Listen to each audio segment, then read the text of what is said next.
Hi. मैले चाहिँ तिमीलाई यो भोइस मेसेज ड्रप गर्न लागेको आई डोन्ट नो तिमीले मेरो नम्बर अझै सेभ गरिरहेको छौ कि छैन मलाई ब्लक गर्यो कि मेरो नम्बर हटायो कि मलाई थाहा छैन तर आई स्टिल ह्याड यो नम्बर मेरो फोनमा अनि आज जे पर्ला पर्ला भनेर I am trying to send you this small voice note since हामी अहिले पहिले जसरी कुरा गर्दैनौँ मलाई थाहा छैन तिम्रो डेली लाइफमा के भइरहेछ तिमी के गरिरहेछौ I really don't know I really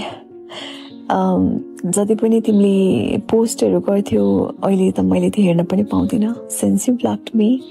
त्यही भएर तिमी कहाँ गइरहेछौ तिमीले के गरिरहेछौ भन्ने कुराको अपडेट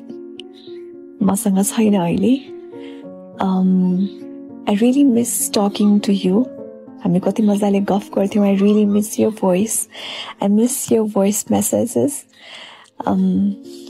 जोकहरू भनेर पठाइरहेको हुन्थ्यो मिम्सहरू पठाइरहेको हुन्थ्यो since we are not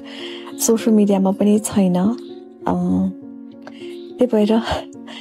totally clueless तर मेरो एकदमै सानो विश छ तिमीले जति जे पनि गरिरहेछौ आई होप तिमीले राम्रो नै गरिरहेको होला तिम्रो सबै कुरा राम्रो नै भइरहेको होला भइराखोस् त्यही नै चाहन्छु अनि I try to adore you silently मलाई मेरो फिलिङ्स हार्ट रिस्कमा राख्नु पनि छैन किनभने आई डोन्ट नो त्यसैले आई डिसाइडेड जबसम्म मेरो यो फिलिङ्स घट्दै जाँदैन तबसम्म I try to love you भरेबाट साइलेन्टली अनि इफ मेरो नम्बर फर्चुनेटली तिम्रोमा सेभ रहेछ तिमीले मलाई ब्लक गरेको रहेनछौ भने probably you'll hear this message तर तिमीलाई नो कम्पल्सन तिमीले के रियाक्ट गर्नु पनि पर्दैन I just wanted to share my feelings to you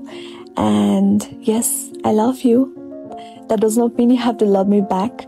तर I really miss you. Take care.